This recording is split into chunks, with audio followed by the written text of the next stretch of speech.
It's definitely a question that Kirk Ferentz is hoping has a better answer. The Iowa Hawkeyes have been dealing with some quarterback issues, but he feels like they got one in Mark Gronowski. The transfer from South Dakota State was one of the best players at the FCS level, winning the Walter Payton Award.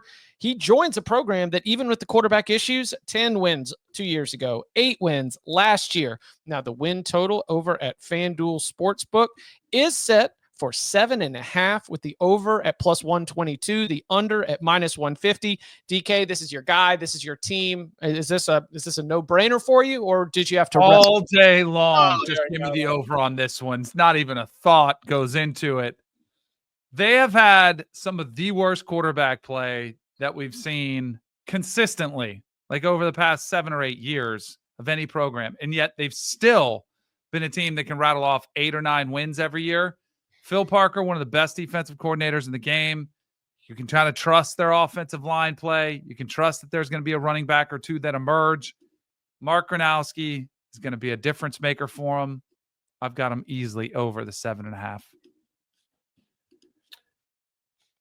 I'm also over, like not overwhelmingly, but I am over here. I agree with all Danny's points. Like they actually have a quarterback now. And I just don't think they've had, charitably, a lot of years Iowa was running out a very G5 level quarterback. And in some years, I think that would be an offense to G5 quarterbacks to call what they ran out a G5 level QB. So the fact they have a guy who was like really, really good in the FCS, can make some things happen with his legs, assuming he stays healthy, like this is just, if you give them one more touchdown per game, which is not a crazy assumption to make, I think they really could be cooking with gas here. The schedule it's okay, but like the back half of it is far different from the two teams we just discussed. Like I think Illinois and Indiana have a very, very soft finish. Iowa does not, and maybe that's a good thing. Like honestly, like you had the Iowa State game early, and you have Indiana in week 5, but like the back half of this, at Wisconsin, Penn State, Minnesota, bye week, Oregon, at USC, Michigan State, at Nebraska. That is really tough. I'm slightly over here. I think this is priced correctly, but I don't think under is a steal by any means. I hear you guys dogging this Iowa offense, talking about their quarterbacks. Cade McNamara played in 8 games for the Hawkeyes last year before he got hurt. Iowa scored at least 30 points in 5 of them.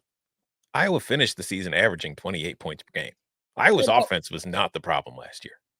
Iowa's offense was fine. Where Iowa has suffered in recent years is along the lines of scrimmage and on defense. They've been overly reliant on turnovers to get stops. And last year, they didn't get nearly the same kind of turnovers that they had been. And I think that their pass rush has suffered in recent years. And that's something Kirk Ferentz kind of talked to us a bit about in Las Vegas, too. I need to see what they have on their offensive and defensive line, because there was a time where Iowa was churning out like first-round picks on the offensive line year after year after year. Haven't really had those guys lately, boys. I don't know if they have them on this year's roster. I think Gronowski is a good pickup for him. I think he could probably be better than Cade McNamara. I don't know if it's going to be enough to make a huge difference, especially when I look at the schedule and I see Iowa State on the road. That's always a tough game. Playing it on the road doesn't make it any easier. Wisconsin on the road will not be an easy game. USC on the road will not be an easy game. Nebraska, the rivalry game, Black Friday in Lincoln, going to be a really tough game for them. And then they get Oregon and Penn State at home. Now, I know Kinnick is a really tough place for other teams to play, but we look at Penn State, that might be one of the best teams in the country this year. Oregon, we look at as a top 10 team.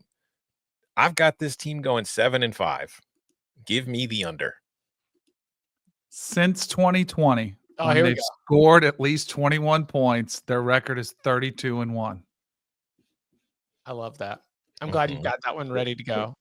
Let's go. Can we nitpick this a little bit? Because Tom's right, but also look at some of the teams they actually scored these points again. Like Troy with a completely rebuilt team, sure. Minnesota, they scored 31. That's actually like a legitimately good performance, I think. But like 7 against Ohio State, 40 at home against Washington. Didn't they have like a bunch of like turnover-rated field position stuff there? I think. They also had one of the best running backs in the country. Caleb Johnson 20 points on that Michigan State defense. Like that's not good at all. 40 on Northwestern, 42 against Wisconsin. Like again, not teams that were good last year. I mean, 17 at UCLA, the quarterback got hurt, obviously. 29 against Maryland. We had the They had drive an easy before. last year. We had the drive for what, 425 in 2023? Was that it? 325. 325. Iowa scored 15.4 points per game in 2023. They nearly doubled the output last year. The offense wasn't the problem last year. Look, agreed. But if you took last year's offense and you put it against this year's schedule, Iowa misses a bowl. Yeah, that's why I'm under. Iowa's schedule last year was a gift that they fumbled. That's why I'm under. You're the one on the over. Yeah, I think their offense is way better. I don't think it will be. All right. I'm on the under. I hate this schedule. I mean, it's like number one, when we talk about the games that you would like to be home and the games you would like to be on the road, that's where Penn State and Oregon, you're like, man, even Indiana, like, I don't know exactly. I don't know where those like great opportunities are. Then you look at the game at USC. What do you not have that a lot of teams in the Big Ten are able to get? I'm pretty sure you don't have a travel off week there, right? I mean, that's just going to have to be get out to LA and get home.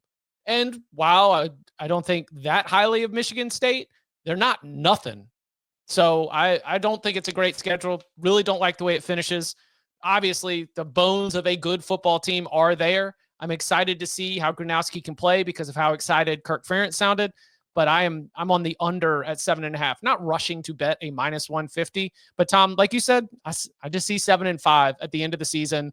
Going to a bowl game where they'll probably care more than the team that they're playing, and they'll win that one and be 8-5 at the end of the year. Something like that.